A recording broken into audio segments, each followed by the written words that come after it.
مرحبا. اليوم حبيت أعمل معاكم حلا بسيط أخذته من صاحبتي. طريقته جدا سهلة ومكوناته بسيطة، وكل الحلا عبارة عن طبقتين. ويلا نشوف الطريقة سوا. أول طبقة عبارة عن كيك. ممكن تستخدموا أي نوع كيك تفضلوه. أنا صراحة دايما أفضل البيت كروكر الكيكة السوداء، بس ما لقيته فأخذت العلالي.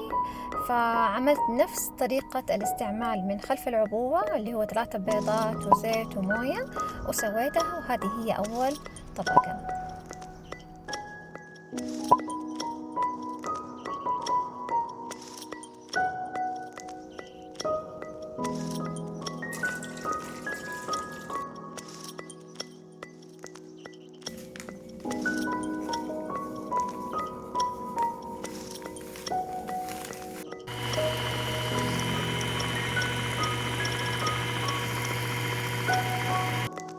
دخلته الفرن على درجة حرارة 180 من تحت.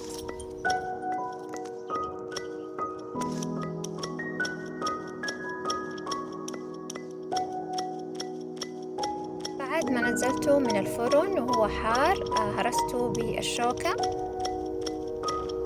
وبعد كده جبت، ممكن تجيبوا أي حاجة، كوب ولا أي شيء، وتضغطوا عليه كله عشان تكون معاكم الطبقة كده متماسكة. الطبقة الثانية عبارة عن علبتين قشطة، وحليب مكثف محلى علبة الكبيرة كاملة،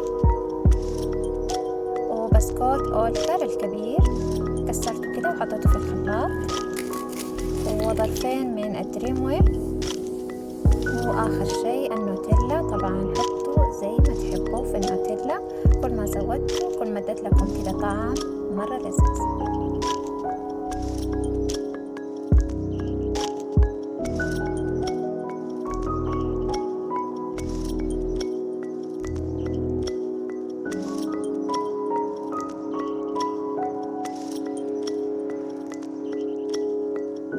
بس شغلت عليها الخلاط، وهذه هي الطبقة الثانية، حطيتها على الطبقة الأولى، وبعد كده غلفتها بالقصدير ودخلتها الفريزر مدة ساعتين. قبل التقديم بربع ساعة نزلوه عشان يفك شوية.